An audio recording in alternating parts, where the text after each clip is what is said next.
मुख्यमंत्री युवा कार्य प्रशिक्षण योजनेमध्ये संपूर्ण ठिकाणी मोर्चा काढण्यात येत आहे। आता जिल्ह्यानुसार सुद्धा मोर्चा काढण्यात आलेला आहे आणि जिल्ह्यानुसार जेही विद्यार्थी प्रशिक्षणार्थी आहेत ते विद्यार्थी मोर्चामध्ये सहभाग घेत आहेत। त्यामुळे संपूर्ण ठिकाणचे मोर्चा हे जिल्हाधिकारी कार्यालयावर काढण्यात आलेले आहे आणि त्यामध्ये आता संपूर्ण पॉझिटिव्ह पॉईंट विद्यार्थ्यांच्या साइडने येत आहे। आणि यामध्ये आपण बघितलं होतं की उपमुख्यमंत्री एकनाथजी शिंदे यांनी सुद्धा अपडेट दिली होती की आम्ही युवा कार्य प्रशिक्षण योजनेबद्दल अर्थसंकल्पीय बैठकमध्ये चर्चा करू आणि यावर विद्यार्थ्यांचा जो कालावधी आहे यावर विचार करण्यात येणार आहे। कारण येत्या महिन्यामध्ये म्हणजे पुढील महिन्यामध्ये अर्थसंकल्पीय बैठक आहे आणि त्यामध्ये युवा कार्य प्रशिक्षण योजनेबद्दल संपूर्ण इन्फॉर्मेशन आहे हे उपमुख्यमंत्री व मुख्यमंत्री यांच्यापर्यंत गेलेली आहे। आणि यावर आपण लास्ट व्हिडिओमध्ये सुद्धा क्लिप बघितली होती की त्यामध्ये उपमुख्यमंत्री एकनाथजी शिंदे यांनी सांगितलं होतं की आम्ही युवा कार्य प्रशिक्षण योजना म्हणजे लाडका भाऊ यावरती विचार करू आणि जोही तुमचा कालावधी आहे हा वाढवून देण्याबद्दल सुद्धा त्यांनी सांगितलं होतं।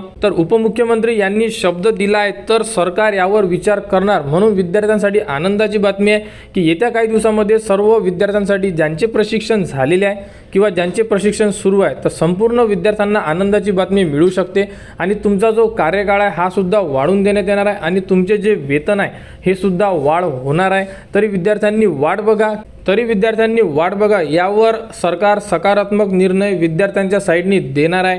तर उपमुख्यमंत्री यांनी विद्यार्थ्यांना कोणते शब्द दिले होते हे आपण लास्ट व्हिडिओमध्ये सुद्धा बघितले होते। तरी विद्यार्थ्यांनी या व्हिडिओमध्ये सुद्धा आपण दाखवू की नेमके उपमुख्यमंत्री एकनाथजी शिंदे यांनी काय म्हटलं होतं। तर आणि लाडके युवा जे आपले प्रशिक्षणार्थी आहेत ना त्यांचं आपल्याला हे वाढवायचं आहे ना।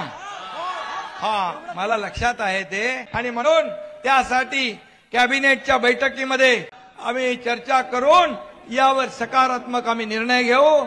तर अशा प्रकारे उपमुख्यमंत्री एकनाथजी शिंदे यांनी सर्व विद्यार्थ्यांना शब्द दिलेला आहे। तर विद्यार्थ्यांनी वाट बघा, कारण जोपर्यंत अर्थसंकल्पीय बैठक होणार नाही तोपर्यंत युवा कार्य प्रशिक्षण योजना म्हणजे लाडका भाऊ या योजनेबद्दल चर्चा होणार नाही आणि जोपर्यंत चर्चा होणार नाही तोपर्यंत कोणतेही सरकार प्रतिउत्तर देणार नाही।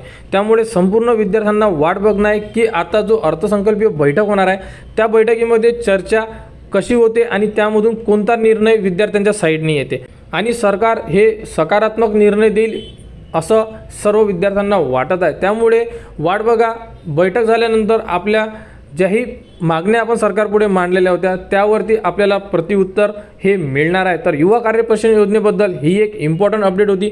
यानंतर जेही अपडेट येईल ती तुम्हाला आपल्या यूट्यूब चॅनलवर उपलब्ध करून देण्यात येणार आहे। त्यासाठी आपल्या चॅनलला सबस्क्राईब करा व हा व्हिडिओ इतरांपर्यंत शेअर करा।